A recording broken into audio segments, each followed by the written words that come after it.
बिल्कुल मिथिलेश, और यहाँ पर ये भी हमने देखा कि किस तरह से लोग अपनी जान बचाने के लिए जंगलों की तरफ चले गए, पहाड़ की तरफ चले गए कि शायद इस भयावह तस्वीरों से वो बच पाएं, इस तरह का जो रौद्र रूप नदी ने लिया है उससे वो बच पाएं। बच तो गए हैं, लेकिन अब जब जंगल की तरफ पहुंचे हैं तो वहां पर कोई सुविधा नहीं है।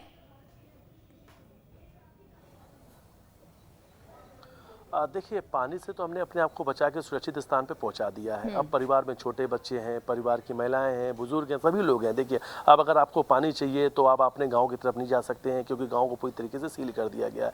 अब जो लोग चट्टान पर हैं, उन चट्टान पर पानी पहुँचाना, खाने की व्यवस्था करना बहुत बड़ी प्रशासन के लिए चुनौती है। प्रशासन तो शेल्टर हाउस जहाँ पर बना रखा गया है, शेल्टर हाउस के लिए तो चलिए ठीक है कि प्रशासन तरफ से व्यवस्था की जा रही है, सामाजिक संगठन के द्वारा व्यवस्था की जा रही है। जो आसपास के लोग हैं वो अपने पास से कुछ कहीं ना कहीं भोजन, पैकेट, पानी की व्यवस्था कर रहे हैं। लेकिन इन गांवों के चट्टानों पे जो लोग हैं, हजारों की संख्या में लोग हैं, सैकड़ों परिवार इस वक्त चट्टानों पर मौजूद हैं।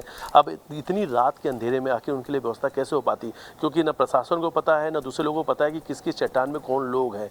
क्योंकि हमने भी देखा था कि जब कारम डैम से करीब 3 किलोमीटर नीचे उतरते हैं तो 3 किलोमीटर से लेकर जहांगीरपुरा करीब 7-8 किलोमीटर का पूरा बेल्ट है। राइट हैंड साइड में, लेफ्ट हैंड साइड में पानी, इसका जो कारम नदी का बहाव है, राइट हैंड साइड में चट्टान बनी हुई है। अब उसमें लोग उसके ऊपर हमें भी नजर आए, हमने भी ग्राउंड जीरो से उनसे बात की थी। अब लोग ऊपर टेंट बना के रह रहे हैं। अब ये देखना होगा कि आखिर रात में उनके तक पानी कैसे पहुंचता है, खाना कैसे पहुंचता है। शाम को ही कुछ बुजुर्ग हमसे मिले थे, नाराजगी व्यक्त कर रहे थे कि मैं 1 दिन से भूखा हूँ, खाने के नाम पे हमें सिर्फ 1 पैकेट बिस्किट दे दिया गया। जबकि वो सामाजिक संगठन के द्वारा कुछ लोग थे वो देने आए थे, उन्हें वो सुना रहे थे कि भाई आप 24 घंटे बाद क्यों आ रहे हो, हमें 24 घंटे बाद खाने के लिए मिल रहा है। वो भी मेरे परिवार में 10 लोग हैं और सिर्फ खाने के लिए आप 1 बिस्किट का पैकेट दे रहे हो, मैं खुद खाऊं कि अपने परिवार को खिलाऊं, मैं 24 घंटे से भूखा हूं।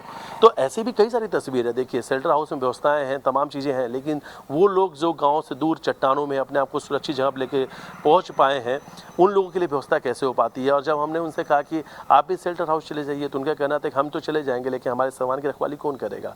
या प्रशासन बता दे, पुलिस अधिकारी बता दे, हम लौट के आएंगे तो हमारा सामान सुरक्षित मिलेगा, और नहीं मिलेगा तो हमारा सामान वो हमें देंगे। इस बात की कोई गारंटी हमें दे नहीं रहा, इस बात के लिए कोई हमें जवाब नहीं दे रहा। तो फिर हम अपने फसल को, हम अपने घर को, अपने मकान को, अपने मवेशी को छोड़ के कैसे चले जाएं। तो देखिए, उनकी बात भी कहीं ना कहीं से बिल्कुल सही थी, लाजमी थी कि समस्याएं ये सब चीज़ें। और कहीं से मैं ग्राउंड जीरो पे लगातार मौजूद हूँ, हमने ग्राउंड जीरो से हर एक तस्वीर देखी। ये बस कह सकते हैं कि एक भ्रष्टाचार की भेंट चढ़ते हुए बात की वजह से आज हज़ारों परिवार बहुत परेशान है, सैकड़ों परिवार बेघर की तरह मजबूर हैं चट्टानों में, जंगलों में रहने के लिए। हमने भी देखा मासूम बच्चे हैं, मासूम बच्चों को लेकर बताइए, कोई जंगल में रह रहा है, जिन बच्चों को लेकर कोई रात में बाहर नहीं निकलता था, जो परिवार उन्हें अपने साथ सुलाता था, उन्हें लगता था कि बच्चा जमीन नहीं सोए, कीड़े मकोड़े हो सकते हैं, आज उन मासूम बच्चों को लेकर उन्हें जंगल में रहना पड़ रहा है।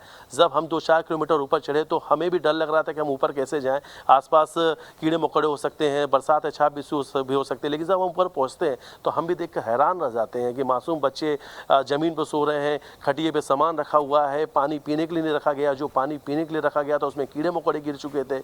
अब अगर आपको पानी पीना तो सोचिए 500 फीट नीचे आपको आना है पानी लेने के लिए। अगर आपके बच्चों को भूख लग गई है तो आपको 500 फीट नीचे आना है। दूध खत्म हो जाए तो आसपास आपको कहीं दूध नहीं मिलेगा, बाहर के जो हाईवे उसको बंद कर दिया गया है। तो तमाम परेशानियां देखिए, ये वो परेशानियां हैं कि शायद जिसके जिम्मेदार ये नहीं है, किसी और की गलतियों की सजा ये ग्रामीण भुगत रहे हैं। जी।